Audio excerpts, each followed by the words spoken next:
All right. Hey guys, welcome back to another interview and another episode at Everyday Ecom here. I'm glad you guys could be joining us. I'm here with Shelly. Is it Simone or Simon? It's Simone. Simone. Yes. Where are you calling from, Shelly? So I'm calling from the UK. I'm not, most people think when you say UK, you must be in London, right? Because it's like the only city. But actually, I'm kind of just a little bit sideways of Cambridge. So it's beautiful. We've got a river running through the town, beautiful old architecture. And I really adore living here. And the UK is absolutely lovely in summer, and we are actually now having a summer because it's green and lush and and the sun shines, so it's great. I've never been to United Kingdom, but my cousin just came back from there and she was just raving about it. So yeah, hopefully one day. And I'm assuming I have a good tour guide there. Oh, totally. Yeah, and if not, I'll just come to you. How's that? I love it. So, Shelly, maybe a little background and who are you and how did you get involved in this e-commerce space? Yeah, so I started out in 2015. I worked for really big companies for most of my life. And I got to the end of that journey. You know, when you've worked for other people, well, maybe none of you have, but I think most people have experienced, working for other organizations or other people and finding that whilst that's really good, maybe early on in your career where you get to learn stuff, eventually you get to the end of your ability to suck enjoyment out of it. I'll be honest. And I got to that point. And I also had a moment of reflection in my life. So I broke my leg. And when something like that happens, you just stop and a whole bunch of stuff, you start thinking about things when you stop. And I'm a typical type A. So I'm constantly multitasking. I love doing a million things at once. I take on more than I can chew ever. And this made me stop and really think. And I'd always had a desire to be an entrepreneur or to explore that side of myself. But I was also very fearful. And that's not something I often admit. And I have a slightly outgoing character. So no one would believe that I would experience fear. But I was actually a little bit hesitant as to making it on your own, as it were, is the biggest test of your life. You know that because you're an entrepreneur. And when you fall down and you hurt yourself and things don't always go well, it can be really scary. But I got to the point where I just had to do it. And I felt that it was a really big explosion of energy that I had to use. And so in 2015, I set up my first Amazon brand. And I then kind of got the bug. So in 2016, I set up my second one. And in 2017, I set up Scale for Retail.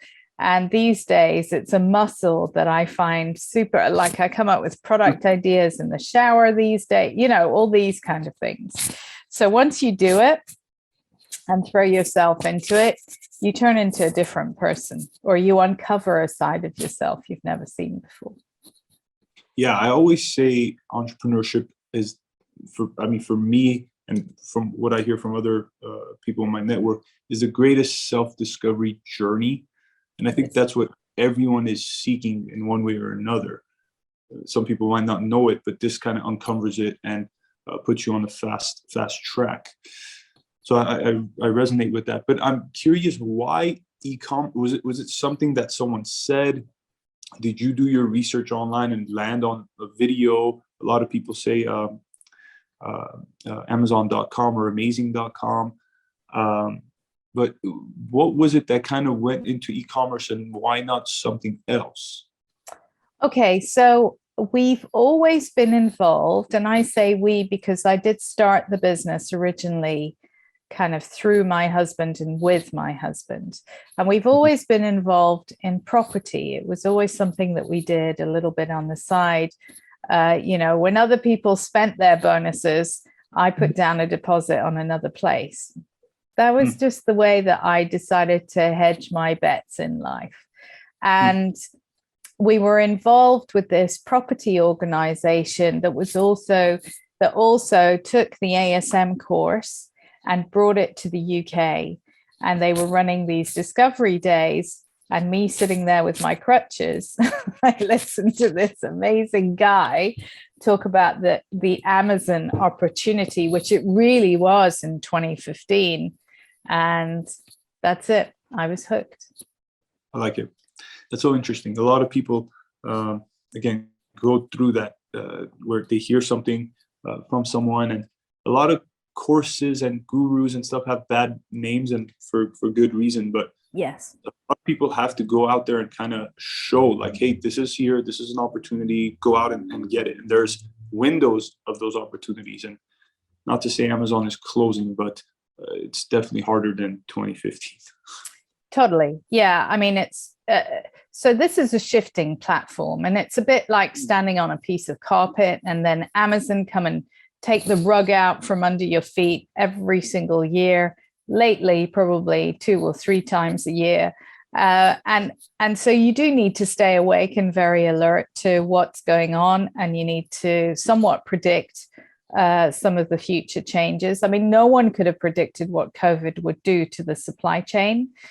But and COVID was very good for many sellers. It really propelled the whole e-com space, and it's propelled sales for many people. But with that have come a whole bunch of supply chain issues. So it's important as you build your business. So in the beginning, you do things to just get by, but as you grow and as you build an entity, which is inevitably what you end up doing, whether it's a brand entity or a whole multi-million-dollar company, as you build it, you need to put in the stuff that is really necessary to keep your foundation strong. So scrappy in the beginning, but don't forget to start to think about the future as you go along the way. Absolutely. I like that.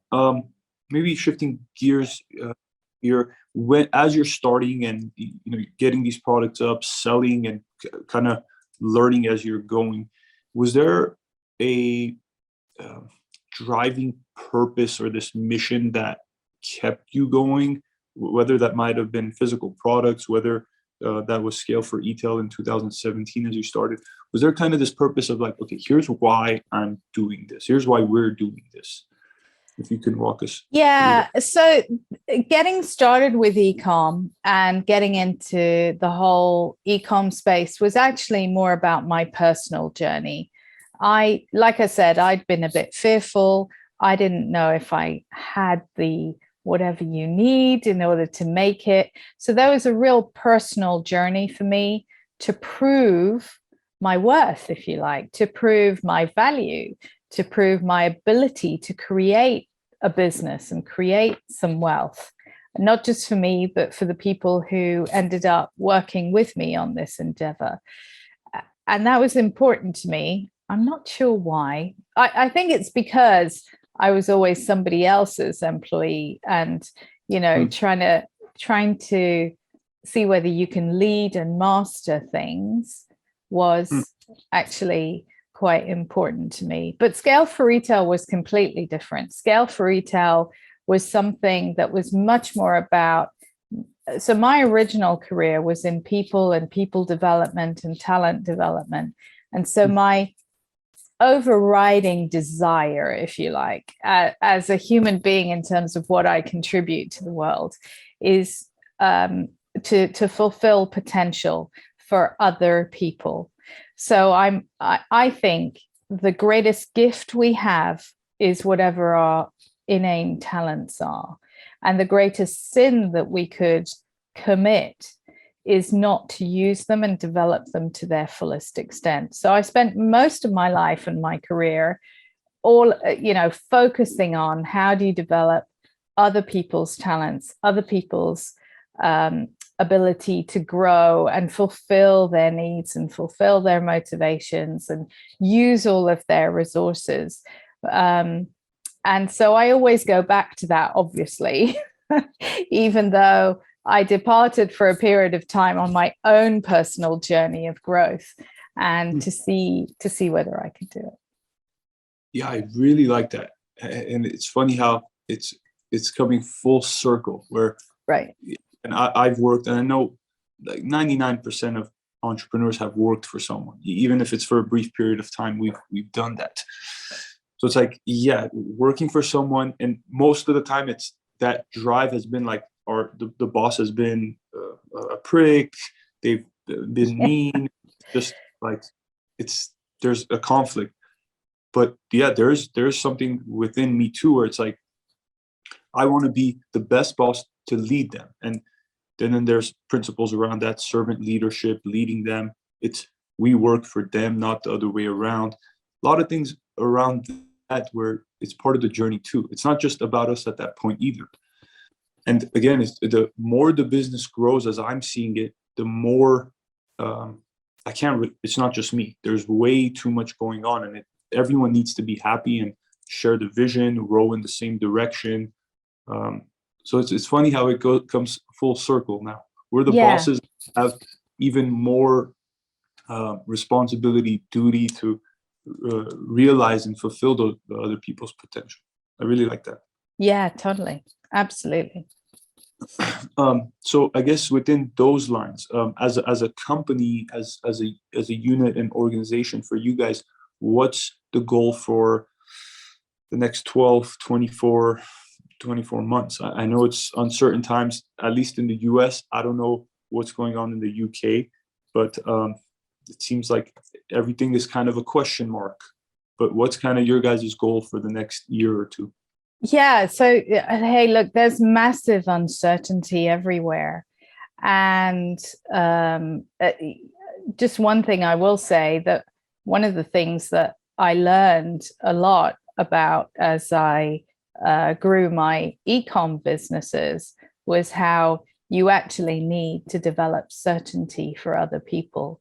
And the way that you do that is by having, really well thought out processes, and you teach people how to run those processes on a regular basis, which is something like we all do it now. It's part of it's so obvious, isn't it? The only way you can delegate is by having, people who know what they're doing, who know their purpose, who know how to do it, who feel like they can't fail, there's no risk for them. Because actually the essence of being part of an organization and not being the person who takes all the risk is that you de-risk it for them. So that was a big part of my learning, actually, and something I wasn't very good at.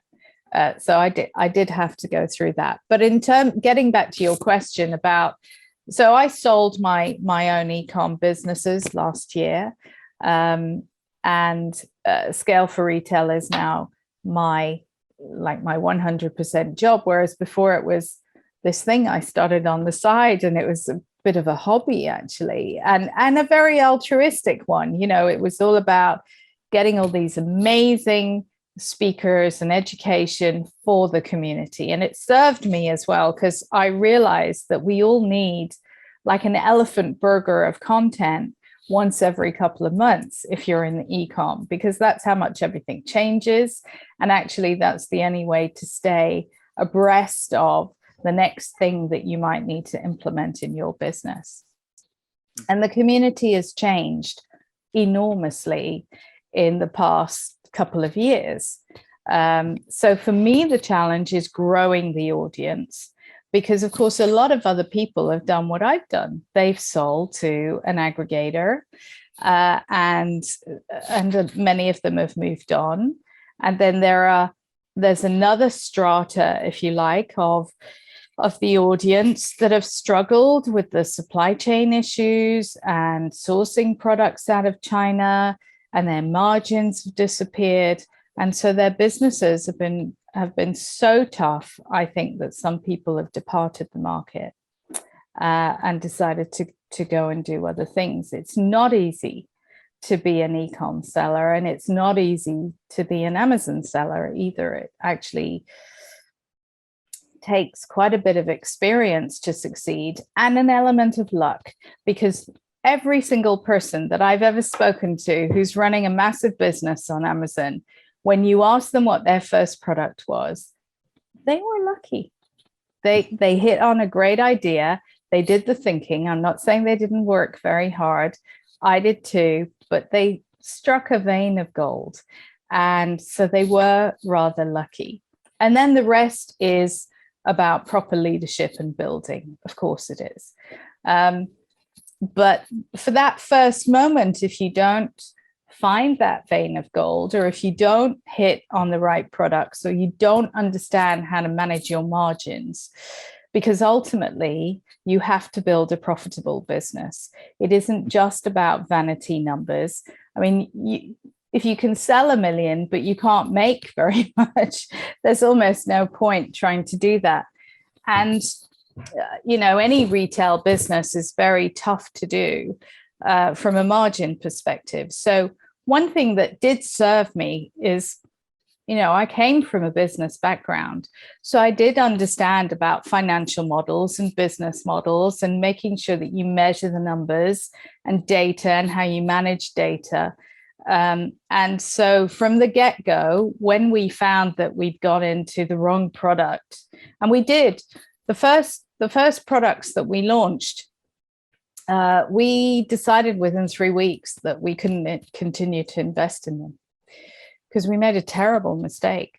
And although we continued to run them because they were very cash rich but not and they were good for profit and they were good for cash, but we'd entered into this piranha kind of nest of black hat activity because we went into supplements in the US. That was our first product line. What was the supplement? I'm curious. Oh, we did 2 or 3, but one of them was in the weight loss category. So we couldn't have gone into even in 2015, we couldn't have gone into a worse category, a worse place. And it really hit me one morning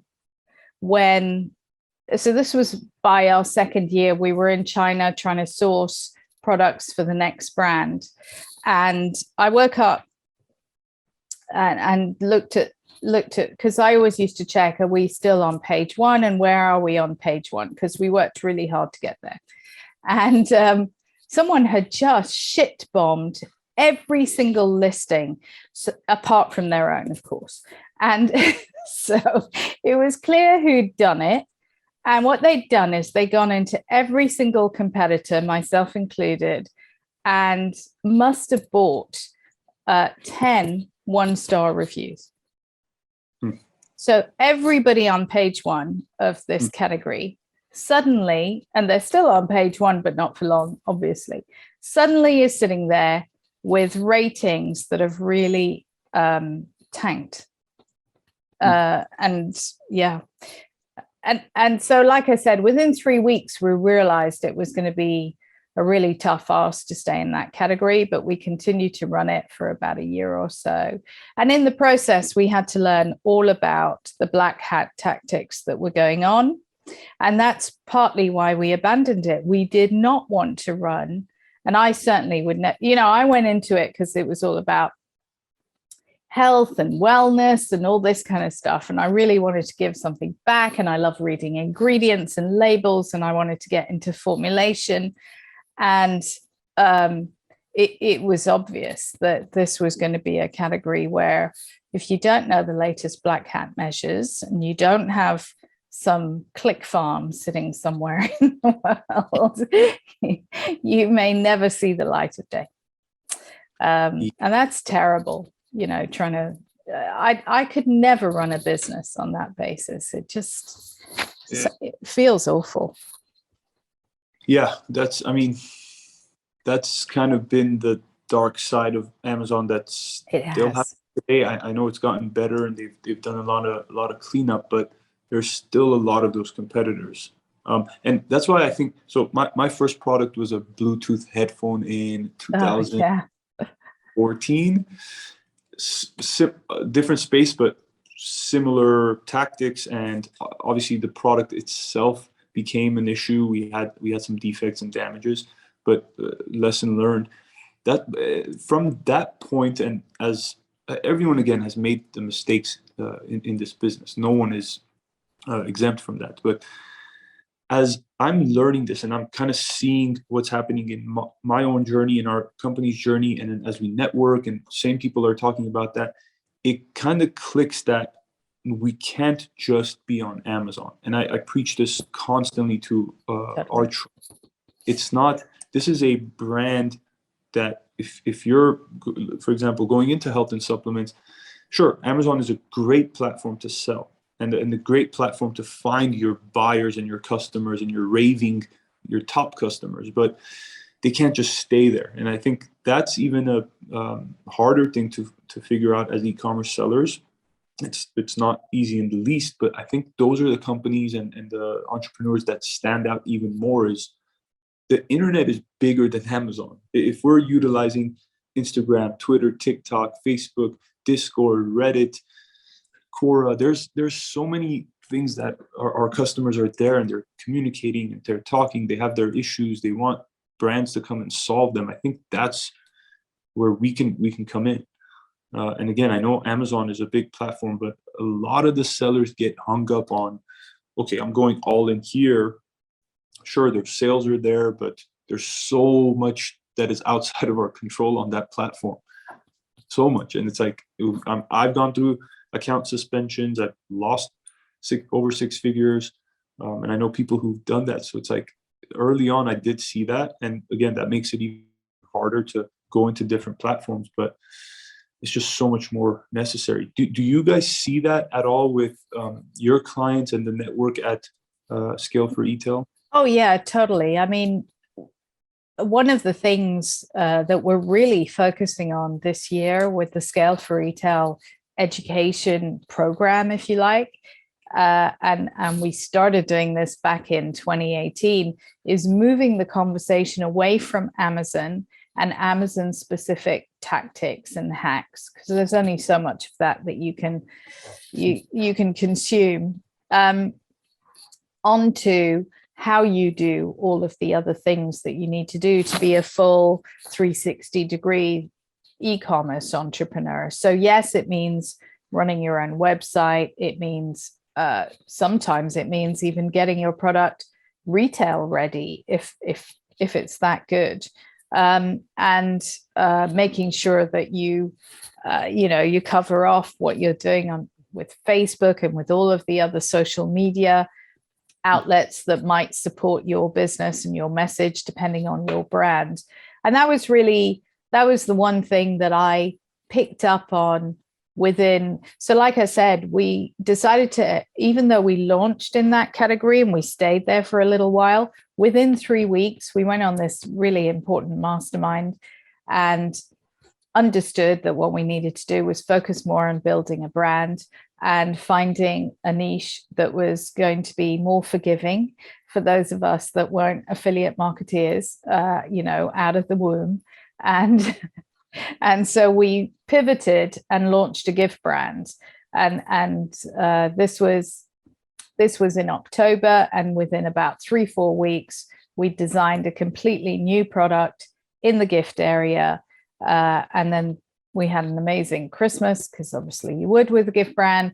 And then the rest is kind of history, if you see what I'm saying. But we were very committed at that point to building a brand. And that brand also ended up having its Shopify store, so that by the time I sold it, yes, a lot of the sales were coming out of Amazon, but actually it was retail ready.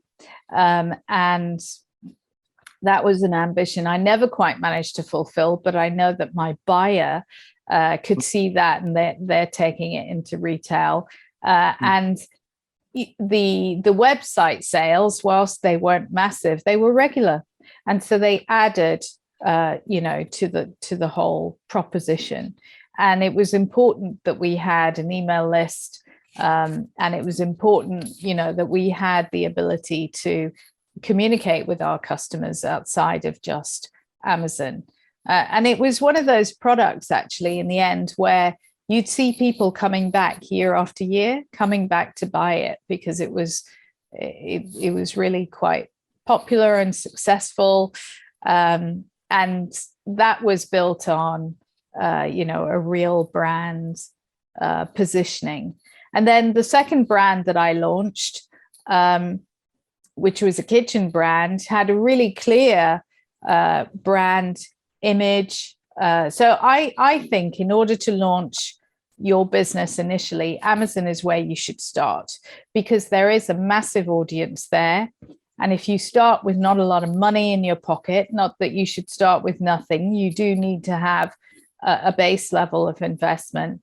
But that's where you can start to build your platform. And then once you've proven your product and you know that you're successful, you build the brand and all of the other product range around that, so that actually what you're doing is communicating effectively to a customer base that you've started to build.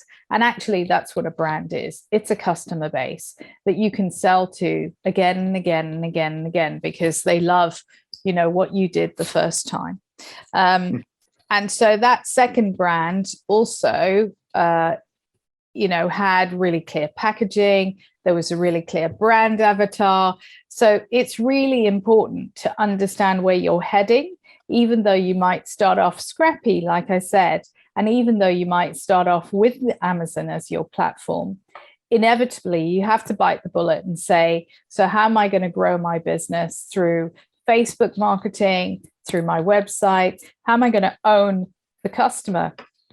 Because you're right, Amazon is a precarious platform, and they can, looks like we're going to have to stop soon. They can take it away from you. And in fact, they did. So on our first Christmas, we were so successful, and we were producing in America this gift. And my producer in America was actually essentially shipping it out straight from the factory to the customers, because we couldn't get enough inventory into Amazon, because obviously we didn't know what we were doing. So we ordered, we thought we were being really bold. We ordered like 3,000 units and we sold them in 5 minutes. So we had to keep ordering from our producer. And, we ended up selling another couple of thousand, but through her. And unfortunately, she was so busy serving us and helping us, and there were hundreds and hundreds of orders going out daily, and she wasn't set up to do this. And I was so lucky that she was dedicated to me and to the vision and helping us. And but anyway, she didn't give me the tracking numbers. And so on the 22nd of December, they shut down the account completely.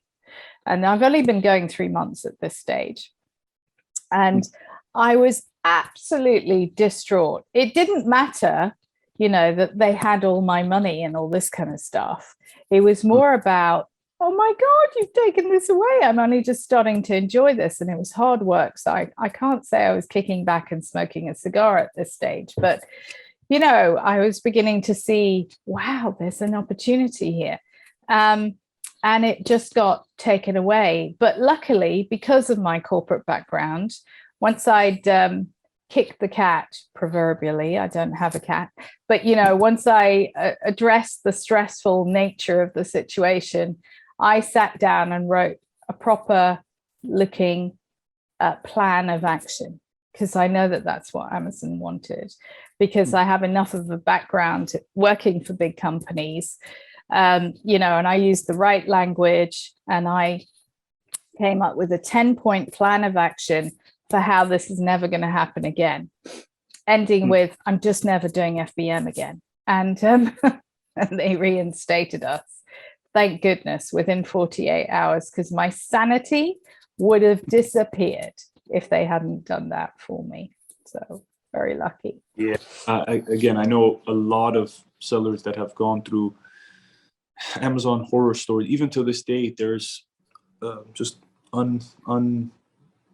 unlawful account closures for whatever reasons. So yeah, it's something that I don't think will ever go away, but mitigating it, thinking about it, and at least again, Amazon, from what I've seen, they send some warnings before, so we can prepare. But yeah, it's always been like a thorn in the side of sellers.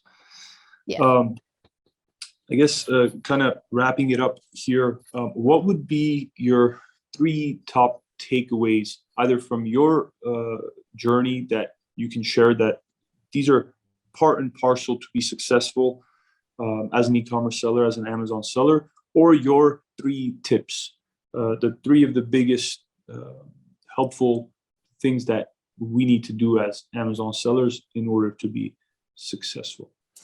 Yeah. So when you sell on Amazon, and let's assume that that's your starting point on your entrepreneurial journey, it's really important to pick the right product. And even if you get that wrong the first time, like I did, correct, like fail really fast. It took me 3 weeks to realize I'd failed. And just go back and do it again. If you believe in yourself, of course, because your second time will inevitably be so much better. But make sure that you do have a product that has margin, that is set at a correct price. You know, when I started in 2015, we were always aiming for products of about $25 kind of price point, because when you take into account all of the fees and all of the sourcing fees, you know, you need to kind of be at around that level to have any numbers to play with. And these days, given the supply chain issues that are going on in the world, I would say that you need to probably aim for an even higher price point, probably more like a $30 to $35 product, which means that you need to look at different kind of products to the ones that maybe I was able to pick in those days. But that just gives you a buffer and a zone from which to be able to cover your costs and therefore have really, really good margins. The second thing I would say is, once you get to that and you've proven it, make sure that you do embark on that journey of building a brand. So get your packaging looking like it's branded. Get your, and I think that Amazon is one of those platforms that really does allow you to learn how to do marketing gradually. So, you know, you need to learn how to do listings, obviously, but then there's the A+ pages, and then there's your store. And because you can do all of these things gradually, it's like a gradual introduction to how to market properly.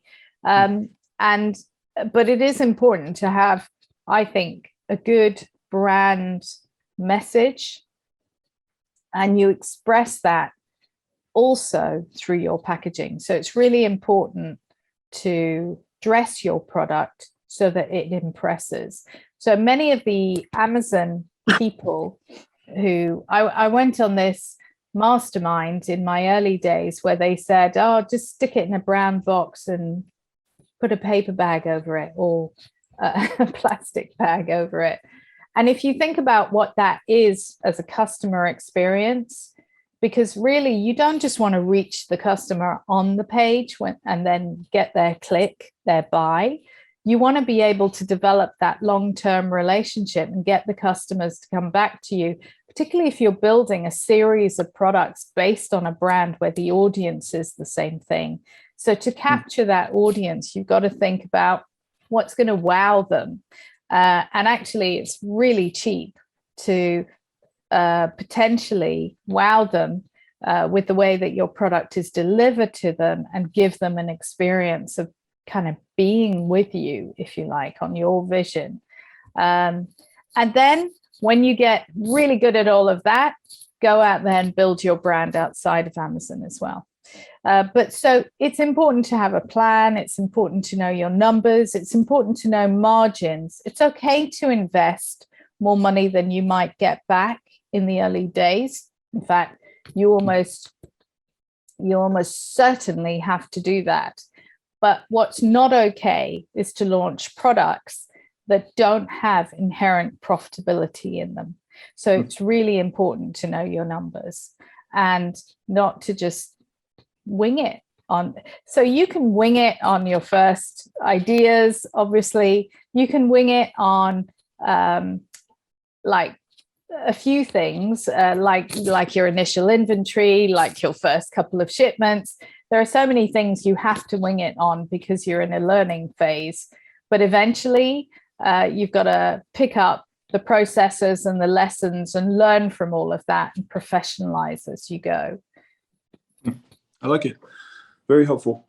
I'm writing my notes here, so I'll back and kind of just look back on my journey, some things that we're doing now to see how we can implement.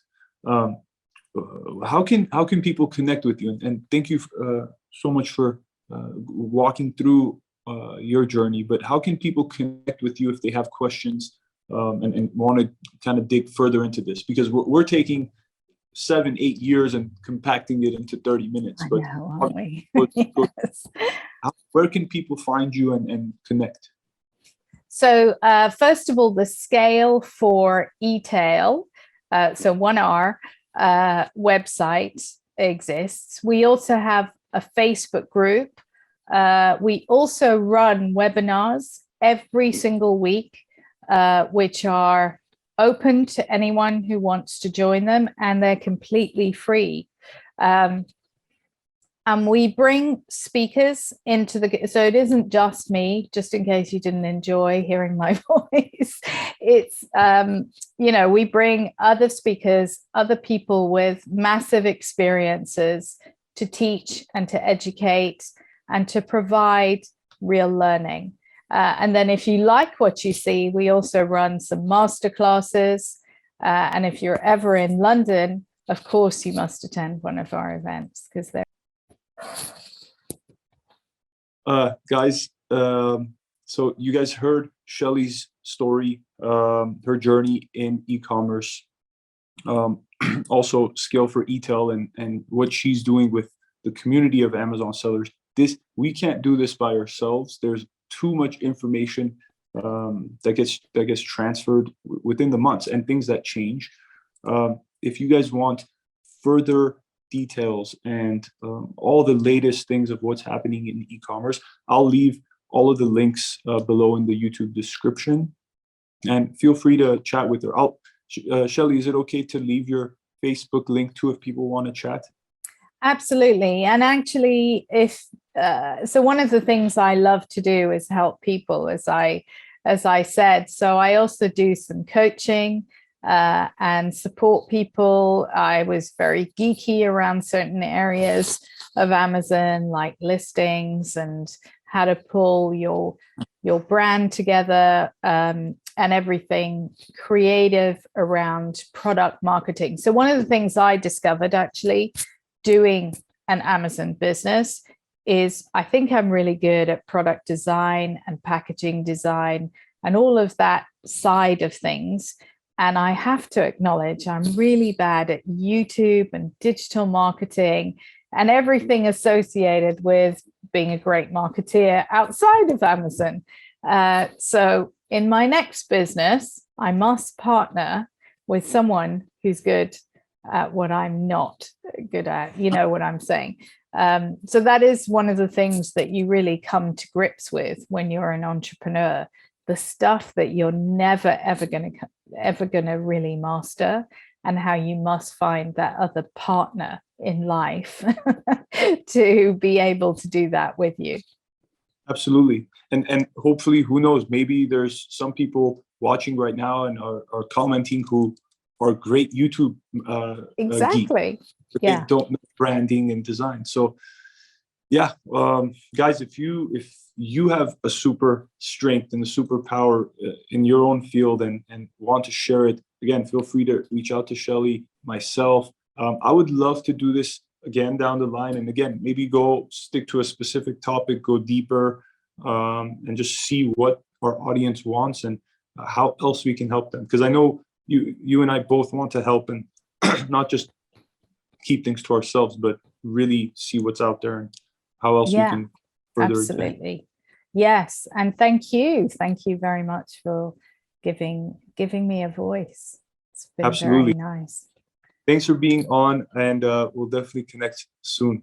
Okay. All right. Take care, everyone. Bye-bye. Bye.